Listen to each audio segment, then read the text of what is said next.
Hello friends, welcome back to my YouTube channel. പുതിയ വീഡിയോയിലേക്ക് നിങ്ങൾക്ക് എല്ലാവർക്കും സ്വാഗതം. അപ്പോൾ നിങ്ങൾ എൻ്റെ ചാനൽ ഫസ്റ്റ് ടൈമാണ് കാണുന്നുണ്ടെങ്കിൽ എൻ്റെ പേര് ലിനോ എന്നാണ്. ഞാനിവിടെ അയർലൻഡ് ബേസ് ചെയ്ത് നമുക്ക് ഇവിടെ സ്റ്റുഡൻസിന് ചെയ്യാൻ പറ്റുന്ന ബെസ്റ്റ് കോഴ്സസ് ഏതൊക്കെയാണ്, പിന്നെ ഇവിടുത്തെ ലൈഫ് സ്റ്റൈൽ വീഡിയോസ്, പിന്നെ എന്താണ് ന്യൂസ് അപ്ഡേറ്റ്സ് എന്തെങ്കിലും ഉണ്ടെങ്കിൽ അങ്ങനത്തെ അപ്ഡേറ്റ്സ്, പിന്നെ ചെറിയ ട്രാവൽ വീഡിയോസ് അങ്ങനത്തെയൊക്കെയാണ് എൻ്റെ ചാനലിനകത്ത് ചെയ്യുന്നത്. അപ്പോൾ നിങ്ങൾ എന്തായാലും ചാനൽ ഒന്ന് ചെക്ക് ചെയ്ത് നോക്കിയേക്കുക. ഇഷ്ടമായി കഴിഞ്ഞാൽ ഉറപ്പായിട്ടും സബ്സ്ക്രൈബ് ചെയ്തേക്കുക. അപ്പോൾ കഴിഞ്ഞ വീഡിയോയ്ക്കകത്ത് നമ്മൾ പറഞ്ഞിരുന്ന കാര്യങ്ങൾ എന്ന് വെച്ച് കഴിഞ്ഞാൽ നമ്മളിവിടെ അയർലൻഡിൽ എന്താണ് ക്രിട്ടിക്കൽ സ്കിൽ വർക്ക് പെർമിറ്റ്, അതിനകത്ത് വരുന്ന ജോലികൾ ഒക്കെയാണ് നമ്മൾ പറഞ്ഞിരുന്നത്. അതായത് നമ്മുടെ ഇവിടെ അയർലൻഡിൽ പറയുമ്പോൾ ക്രിട്ടിക്കൽ സ്കില്ലാണെങ്കിൽ നമുക്ക് 2 years കൊണ്ട് PR കിട്ടും. പിന്നെ മാരീഡ് ആയിട്ടുള്ള ആൾക്കാർക്കാണെങ്കിൽ അവർക്ക് അവരുടെ സ്പൗസിനെയും ചിൽഡ്രനെയൊക്കെ അപ്പം തന്നെ കൊണ്ടുവരാം. അങ്ങനെ കുറേ അഡ്വാൻറ്റേജ് ഒക്കെ ഉള്ളൊരു വർക്ക് പെർമിറ്റാണ് ഈ ക്രിട്ടിക്കൽ സ്കിൽ വർക്ക് പെർമിറ്റ്. അപ്പോൾ അതിനകത്ത് എങ്ങനെ നമുക്ക് വരാം അങ്ങനെയുള്ള കാര്യങ്ങളൊക്കെയാണ് ലാസ്റ്റ് വീഡിയോയിൽ ചെയ്തത്. അപ്പോൾ അത് നിങ്ങൾ കാണാത്തവരുണ്ടെന്നാണെങ്കിൽ ഞാനത് നമ്മുടെ ഈ വീഡിയോയുടെ ഡിസ്ക്രിപ്ഷൻ്റെ അകത്ത് കൊടുത്തേക്കാം, അതിൻ്റെ ലിങ്ക്. അപ്പോൾ അത് നിങ്ങളൊന്ന് ചെക്ക് ചെയ്ത് നോക്കിയേക്കുക. അപ്പോൾ എന്തായാലും ഇന്നത്തെ വീഡിയോയിൽ നമ്മൾ പറയാൻ പോകുന്നത് ജനറൽ വർക്ക് പെർമിറ്റ് എന്ന് പറഞ്ഞ് വേറൊരു വർക്ക് പെർമിറ്റ് ഉണ്ട്. അപ്പോൾ അതെന്താണ്, പിന്നെ അതിനകത്ത് എന്തൊക്കെ ജോലികളാണ് വരുന്നത്, പിന്നെ അതിന് ക്രിട്ടിക്കൽ സ്കില്ലുമായിട്ടുള്ള വ്യത്യാസങ്ങൾ എന്തൊക്കെയാണ്, അതൊക്കെയാണ് നമ്മൾ ഇന്നത്തെ വീഡിയോയ്ക്കകത്ത് പറയാൻ പോകുന്നത്. അപ്പോൾ സമയം വേസ്റ്റ് ആക്കാണ്ട് നമുക്ക് അങ്ങനെയാണ് നേരെ നമ്മുടെ വീഡിയോയിലേക്ക് കയറിയേക്കാം. അപ്പോൾ ആദ്യം തന്നെ നമുക്ക് എന്താണ് ജനറൽ വർക്ക് പെർമിറ്റ് എന്ന് നോക്കിയാലോ. അതായത് നമ്മളിവിടെ യൂറോപ്യൻ യൂണിയന് പുറത്തുള്ള ആൾക്കാർക്ക് നമുക്കിവിടെ അയർലൻഡിൽ വന്ന് വർക്ക് ചെയ്യണമെന്നാണെങ്കിൽ അതിന് വർക്ക് പെർമിറ്റ് ആവശ്യമാണ്. അപ്പോൾ അതിനകത്ത് ഈ ജനറൽ എംപ്ലോയ്മെൻറ്റ് പെർമിറ്റ് എന്ന് പറഞ്ഞ സംഭവമുണ്ട്. എന്ന് വെച്ച് കഴിഞ്ഞാൽ അത് എന്താണെന്ന് വെച്ച് കഴിഞ്ഞാൽ ഇവിടുത്തെ ഗവൺമെൻറ് അതിന് പറയുന്നൊരു സംഭവം എന്ന് വെച്ചാൽ permission to work in any job not on the ineligible list of occupations for employment permit എന്നാണ്. അതായത് ഇവിടെ ഇൻഎലിജിബിൾ ലിസ്റ്റ് ഓഫ് ഒക്യുപ്പേഷൻസ് ഉണ്ട്, ഒരു ലിസ്റ്റാണത്. അത് എന്തായാലും ഞാൻ നമ്മുടെ ഡിസ്ക്രിപ്ഷൻ്റെ അകത്ത് ഈ ഒരു ഇതിനെക്കുറിച്ച് മൊത്തം ഡീറ്റെയിൽസ് പറയുന്ന ഒരു ലിങ്ക് ഉണ്ട് ഇവിടുത്തെ ഗവൺമെൻറ്റിൻ്റെ, അത് ഞാൻ കൊടുത്തേക്കാം. അതിനകത്തൊരു ഹൈപ്പർ ലിങ്ക് ഉണ്ട്, ഇൻഎലിജിബിൾ ജോബ്സ്. അത് നിങ്ങൾ ചെക്ക് ചെയ്ത് കഴിഞ്ഞാൽ നിങ്ങൾക്ക് കാണാൻ പറ്റും. അപ്പോൾ എന്തായാലും ഞാൻ കുറച്ച് ജോബ്സ് പറയാം. അതായത് ട്രാവൽ ഏജൻസി മാനേജേഴ്സ്, പിന്നെ property housing and estate managers, പിന്നെ wholesale and retail shopkeepers, town planning technicians, hairdressers, train drivers, dental technicians, fitness instructors, അങ്ങനെ കുറച്ച് ജോലികളുണ്ട്. അപ്പം ഈ കുറച്ച് ജോലികൾ ഒരു ലിസ്റ്റാണത്. അപ്പോൾ അതിനകത്ത് വരുന്നതൊക്കെയാണെന്നുണ്ടെങ്കിൽ ഇൻഎലിജിബിൾ ലിസ്റ്റ് ഓഫ് ഒക്യുപ്പേഷൻസ് ആണ്. അപ്പോൾ അതിനകത്ത് വരുന്ന അല്ലാതുള്ള ജോലികൾ വരുന്നതാണ് ഈ ജനറൽ വർക്ക് പെർമിറ്റിനകത്ത് വരുന്ന ജോലികൾ. അപ്പോൾ ഇനി രണ്ടാമതായിട്ട് നമുക്കിനി ഇതിന് ആർക്കൊക്കെ അപ്ലൈ ചെയ്യാം എന്ന് നോക്കിയാലോ. അതായത് ഇവിടുത്തെ ഗവൺമെൻറ് പറഞ്ഞൊരു സംഭവം എങ്ങനെയാണെന്ന് വെച്ച് കഴിഞ്ഞാൽ, ഒന്നുകിൽ നമുക്ക് സ്വന്തമായിട്ട് നമ്മളെ സെൽഫ് സ്പോൺസർ ചെയ്യാം, അതല്ലെന്നാണെങ്കിൽ ഇവിടുത്തെ എംപ്ലോയർക്കാണെങ്കിലും നമ്മളെ സ്പോൺസർ ചെയ്ത് കൊണ്ടുവരാൻ പറ്റും.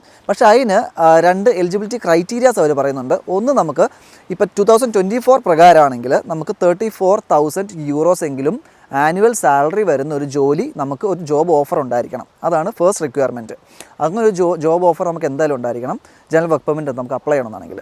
പിന്നെ അതുപോലെ തന്നെ രണ്ടാമത്തെ റിക്വയർമെൻറ്റ്, ഈ ജനറൽ വർക്ക് പെർമിറ്റിനകത്ത് ജോലി കിട്ടണമെന്നാണെങ്കിൽ നമുക്ക് ഈ ജോലി തരുന്ന എംപ്ലോയർ ഉണ്ടല്ലോ, ആ എംപ്ലോയറുടെ കമ്പനിയിൽ 50% ഓഫ് ദ എംപ്ലോയീസ് എങ്കിലും ഈ നമ്മുടെ യൂറോപ്യൻ യൂണിയൻ അതിൽ ഉള്ള സിറ്റിസൺസ് ആയിരിക്കണം ഉള്ളത്. അപ്പോൾ അങ്ങനെ ഒരു ക്രൈറ്റീരിയ കൂടെ ഉണ്ട്. അപ്പോൾ ഈ ഒരു 2 ക്രൈറ്റീരിയ മീറ്റ് ചെയ്യുകയാണെന്നാണെങ്കിൽ എംപ്ലോയർക്കോ അല്ലെങ്കിൽ നമുക്കോ നമ്മളെ സെൽഫ് സ്പോൺസർ ചെയ്ത് അയർലൻഡിലേക്ക് വരാൻ പറ്റും.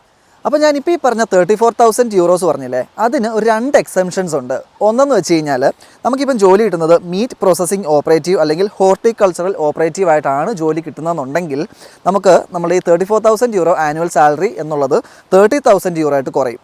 അപ്പോൾ 30,000 euro എങ്കിലും നമുക്ക് ആനുവൽ സാലറി കിട്ടുന്നൊരു ജോലി. പക്ഷേ അതിനകത്ത് മറ്റൊരു റിക്വയർമെൻറ്റും ഉണ്ട്, 14.79 euros per hour. ആ ഒരു 2 ക്രൈറ്റീരിയാസ് ഉണ്ട്. അപ്പോൾ ഈ 2 ക്രൈറ്റീരിയാസ് മീറ്റ് ചെയ്യുകയാണെന്നുണ്ടെങ്കിൽ നമുക്ക് പ്ലസ് നമുക്കൊരു ജോബ് ഓഫർ നമുക്ക് ഇവിടുത്തെ ഒരു ഐറിഷ് എംപ്ലോയർ തരുവാണെന്നുണ്ടെങ്കിൽ നമുക്ക് ജനറൽ വർക്ക് പെർമിറ്റിൽ അപ്ലൈ ചെയ്ത് വരാൻ പറ്റും. പിന്നെ ഇതിനകത്ത് രണ്ടാമത്തേന്ന് പറയുന്നത് ഹെൽത്ത് കെയർ അസിസ്റ്റൻ്റ് ആണ്. അപ്പോൾ ഹെൽത്ത് കെയർ അസിസ്റ്റൻ്റ് അല്ലെങ്കിൽ ഹോം കെയർ, ഈ ഒരു 2 കാര്യങ്ങളുണ്ട്. അപ്പോൾ ഇതിനകത്തെന്ന് വെച്ച് കഴിഞ്ഞാൽ നമുക്ക് 27,000 euros ആണ് ആനുവൽ സാലറി പറയുന്നത്. അപ്പോൾ ഈ 27,000 euros നമുക്ക് ഒരു ആനുവൽ സാലറി ഉണ്ടെന്നാണെങ്കിൽ നമുക്ക് ഒന്നുകിൽ നമുക്ക് സെൽഫ് സ്പോൺസർ ചെയ്ത് അല്ലെങ്കിൽ എംപ്ലോയർക്ക് നമ്മളെ സ്പോൺസർ ചെയ്ത് വരാൻ പറ്റും. പക്ഷേ അതിനകത്തും ഒരു റിക്വയർമെൻറ്റ് പറയുന്നുണ്ട്. എന്ന് വെച്ച് കഴിഞ്ഞാൽ നമുക്ക് QQI ലെവൽ 5 ക്വാളിഫിക്കേഷൻ ഉണ്ടായിരിക്കണം. പിന്നെ അതുപോലെ തന്നെ ഇൻ കേസ് നമുക്ക് ആ ഒരു ക്വാളിഫിക്കേഷൻ ഇല്ലെന്നാണെങ്കിൽ 2 yearsനുള്ളിൽ തന്നെ എടുക്കേണ്ടതായിട്ട് ഒരു റിക്വയർമെൻ്റ് ഉണ്ട്.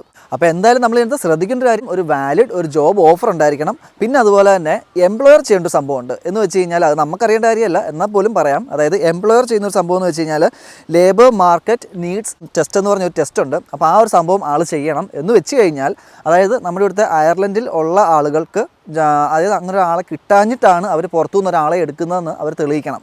അപ്പോൾ അതിന് വേണ്ടിയിട്ട് അവർ അഡ്വർടൈസ് ചെയ്യണം ഈ ഒരു വേക്കൻസിയുടെ കാര്യം. എന്നിട്ട് അഡ്വർടൈസ് ചെയ്ത് അവർക്ക് ആളെ കിട്ടിയില്ല എന്നുള്ളൊരു സിറ്റുവേഷനിലാണ് അവർ പുറത്തുനിന്ന് ആളെ എടുക്കുന്നത് എന്നുള്ളൊരു കാര്യം അവർക്ക് പ്രൂവ് ചെയ്യേണ്ടതായിട്ടുണ്ട്. പക്ഷേ നമ്മളെ ബാധിക്കുന്ന കാര്യമല്ല, എന്നാൽ പോലും എംപ്ലോയർക്ക് അങ്ങനെ ഒരു റെസ്പോൺസിബിലിറ്റിയും കൂടെ ഉണ്ട് കേട്ടോ.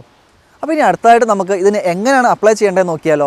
ഇതിന് അപ്ലൈ ചെയ്യുന്നത് എംപ്ലോയ്മെൻറ്റ് പെർമിറ്റ്സ് ഓൺലൈൻ സിസ്റ്റം എന്ന് പറഞ്ഞൊരു വെബ്സൈറ്റ് ഉണ്ട്. അപ്പോൾ അത് ത്രൂ ആണ് നമ്മൾ ഇതിന് അപ്ലൈ ചെയ്യുന്നത്. അതിന് വേണ്ട ഡോക്യുമെൻറ്റേഷൻസും കാര്യങ്ങളെല്ലാം നമ്മൾ അതിൽ സബ്മിറ്റ് ചെയ്തിട്ട്. പിന്നെ ഒരു ആപ്ലിക്കേഷൻ ഫീസ് ഉണ്ട്. എന്ന് വെച്ച് കഴിഞ്ഞാൽ 1000 euros ആണ് നമ്മളുടെ ആപ്ലിക്കേഷൻ ഫീസ്. ഇൻ കേസ് നമ്മളുടെ ആപ്ലിക്കേഷൻ റിജക്റ്റ് ആയി കഴിഞ്ഞാൽ അതിന് 90% എമൗണ്ട് നമുക്ക് റീഫണ്ട് ആയിട്ടും ക്രെഡിറ്റ് ആവും. അപ്പോൾ ഇനി അടുത്തായിട്ട് നമ്മൾ പറയാൻ പോകുന്നത് നമുക്ക് ഫാമിലി എപ്പോൾ കൊണ്ടുവരാം അങ്ങനെയുള്ള കാര്യങ്ങളാണ്.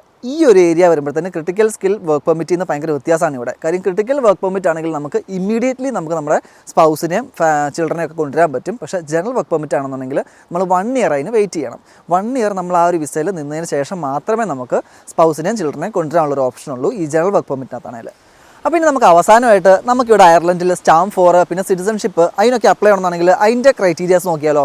അപ്പോൾ ഈ ജനറൽ വർക്ക് പെർമിറ്റിലാണ് വരുന്നതെന്നുണ്ടെങ്കിൽ നമ്മൾ 57 months ഫിനിഷ് ചെയ്യണം നമുക്ക് സ്റ്റാമ്പ് 4 അപ്ലൈ ചെയ്യാനായിട്ട്. അതുപോലെ തന്നെ 5 years നമുക്ക് ഫിനിഷ് ചെയ്ത് കഴിയുമ്പോഴത്തേനും നിങ്ങൾക്ക് സിറ്റിസൺഷിപ്പിന് അപ്ലൈ ചെയ്യാൻ ആഗ്രഹം ഉണ്ടെന്നുണ്ടെങ്കിൽ അതിനുള്ളൊരു ഓപ്ഷനും ഇവർ പ്രൊവൈഡ് ചെയ്യുന്നുണ്ട്. അപ്പോൾ അത്രയൊക്കെയാണ് നമ്മുടെ ഈ ഒരു ജനറൽ വർക്ക് പെർമിറ്റ് എന്ന് പറയുമ്പോഴത്തേന് അതിനകത്ത് വരുന്ന കാര്യങ്ങൾ. അപ്പോൾ അത്രയൊക്കെയുള്ളൂ നമ്മുടെ ഇന്നത്തെ ഒരു വീഡിയോ. എന്തായാലും വീഡിയോ നിങ്ങൾക്കൊക്കെ യൂസ്ഫുൾ ആയി കാണുമെന്ന് ഞാൻ പ്രതീക്ഷിക്കുന്നു. വീഡിയോനെക്കുറിച്ചുള്ള സജഷൻസ് കാര്യങ്ങളൊക്കെ നിങ്ങൾ എന്തായാലും കമൻറ്റ് ബോക്സിനകത്ത് അറിയിക്കുക. പിന്നെ നിങ്ങൾക്ക് ഇതിനെക്കുറിച്ച് ഡീറ്റെയിൽ ആയിട്ട് എന്തെങ്കിലും കുറച്ചുകൂടെ കാര്യങ്ങൾ അറിയണം എന്നുണ്ടെന്നാണെങ്കിൽ ഞാൻ എൻ്റെ ഇൻസ്റ്റാഗ്രാം പ്രൊഫൈൽ ലിങ്ക് വീഡിയോയിൽ ഡിസ്ക്രിപ്ഷനിൽ കൊടുത്തേക്കാം. നിങ്ങൾക്ക് അവിടെ എന്നെ കോൺടാക്റ്റ് ചെയ്യാം. പിന്നെ ഇപ്പോൾ നിങ്ങൾക്ക് കാണാം ഇവിടെ ഇപ്പോൾ സമയം പറയുമ്പോൾ രാത്രി 8-8:30 ആയി. പക്ഷേ എന്നാൽ പോലും പറയുമ്പോഴത്തേന് നല്ല വെട്ടമാണ്. ഒരു സമ്മർ ആയതിൻ്റെ ഇതാണ്. അപ്പോൾ ഞാനിപ്പോൾ പറയുമ്പം ഇന്ന് ഡ്യൂട്ടി കഴിഞ്ഞിട്ട് ഇപ്പോൾ ഇറങ്ങിയതാണ്. അപ്പോൾ അത് പറഞ്ഞപ്പോഴാണ് ഇനിയും ഞാൻ അടുത്തായിട്ട് ചെയ്യാൻ പോകുന്ന വീഡിയോ എന്ന് പറയുന്നത് ഗ്രാജുവേറ്റ് റോള്. നമ്മുടെ ഇവിടെ അയർലൻഡിൽ ഫ്രഷേഴ്സിന് ഒക്കെ കിട്ടുന്ന ഒരു ജോബാണ് ഗ്രാജുവേറ്റ് റോള്. അപ്പോൾ എന്താണ് ഈ ഗ്രാജുവേറ്റ് റോള്? പിന്നെ ഞാനിപ്പോൾ ഓൾറെഡി കയറിയത് ഗ്രാജുവേറ്റ് റോളിലാണ്. അപ്പം അതെങ്ങനെയായിരുന്നു, പിന്നെ അതിനകത്ത് ഇൻ്റർവ്യൂവിൻ്റെ കാര്യങ്ങൾ, അപ്പോൾ അങ്ങനെയുള്ള കാര്യങ്ങളും പിന്നെ എന്താണ് പൊതുവേ ഒരു ഗ്രാജുവേറ്റ് റോള്, അതിനകത്ത് നിങ്ങൾ ശ്രദ്ധിക്കേണ്ട കാര്യങ്ങൾ എന്തൊക്കെയാണ്, അതൊക്കെയാണ് നമ്മൾ ഇനി അടുത്തായിട്ട് ചെയ്യാൻ പോകുന്ന വീഡിയോ. അപ്പം ആ വീഡിയോ നിങ്ങൾ മിസ്സാവാതിരിക്കാനായിട്ട് ഉറപ്പായിട്ടും നിങ്ങൾ ചാനൽ സബ്സ്ക്രൈബ് ചെയ്യുക. പിന്നെ എന്തായാലും ഈ വീഡിയോ നിങ്ങൾക്ക് ഇഷ്ടമായി കഴിഞ്ഞാൽ നിങ്ങളുടെ ഫ്രണ്ട്സിനൊക്കെ ഒന്ന് ഷെയർ ചെയ്ത് കൊടുത്തേക്കുക. അപ്പോൾ അടുത്ത വീഡിയോ ആയിട്ട് നമുക്ക് വീണ്ടും കാണാം. അപ്പോൾ അതുവരെ എല്ലാവർക്കും ഗുഡ് ബൈ.